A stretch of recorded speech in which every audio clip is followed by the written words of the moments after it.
Nabb, professor of saxophone at Stephen F. Austin State University. I'm Kimberly Luevano, professor of clarinet at the University of North Texas. And I can remember when I was a young clarinet player, my mom got really mad at me because she said she was buying reeds all the time. So now I understand from my perspective, there are lots of things we can share with students to help them make their reeds last longer so that they don't also have to have their moms and dads mad at them. I think we all have a slightly different kind of break-in process. We need to break in the reeds, right? We don't want to just put them out of the box on the clarinet, loudest volume an hour in a row. Bad idea. So one of the things that I do is on the first day, I simply just soak them in water. I don't play them at all. You don't play them at all? No, I just take them out of the box, soak them maybe 5 minutes, and put them back. So I let them dry off. I set down a paper towel, dry off completely. And then the next day, I play them a little bit more. I mark them. Maybe, I have a system kind of 1 through 4, kind of in the range of which ones I like, which ones I don't. And then slowly start to play them a bit more. Yeah. What about you? Well, I usually start and I take them out of the box. And I sort of do the same thing, but I play them. But I don't soak them a lot. Because I live in Texas, I find that if the wet, dry makes them warp a lot. So I try and avoid a lot of moisture, but I just play it and I mark it. I usually put a little mark on the butt of the reed just to indicate that I've tried that one already. Right. And I only play it for about a minute, and I don't play super high and I don't play super loud, just something easy. Usually I'm just warming up. And I just play them about a minute at a time, maybe 2 minutes. And then I do that same thing for about 5 days in a row. Right. And by that point, I sort of have an idea. I actually don't make any value judgment on the reed until after day 5.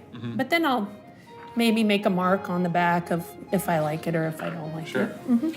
So then once you've kind of broken them in, have you found that because you break them in the right way that they last longer? They last a lot longer. But the other critical thing that I didn't do when I was a young clarinetist that I do now is rotate my reeds. I would find I don't think I try anyways to avoid playing on a particular reed longer than about 15 minutes at a time. Okay.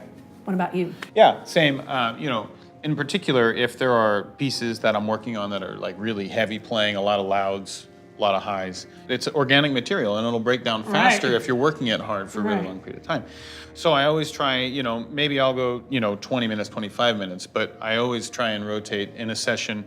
In a practice session, I may go through 3 or 4 reeds, and all of them that I really like, but just simply to give them rest so that they will last longer. Right. What about rehearsals? Same. Same. Yeah, same in rehearsal. I'll go through when we have a break in between pieces or in between movements, I'll change them out. The bonus of it too is you don't get attached to one particular reed. So it's really better to learn how to play your instrument better and attain the sound. You sort of learn how to do that no matter what reed you're playing on. Absolutely. If you grow attached to one particular reed, something's going to happen to that reed right before you walk on stage. So you have to have a stable level. What about storage? I mean, how do you care for them? Oh, well, now that's a really big thing that I didn't do when I was young. But I really think that that's one other thing we need to do to make our reeds last longer.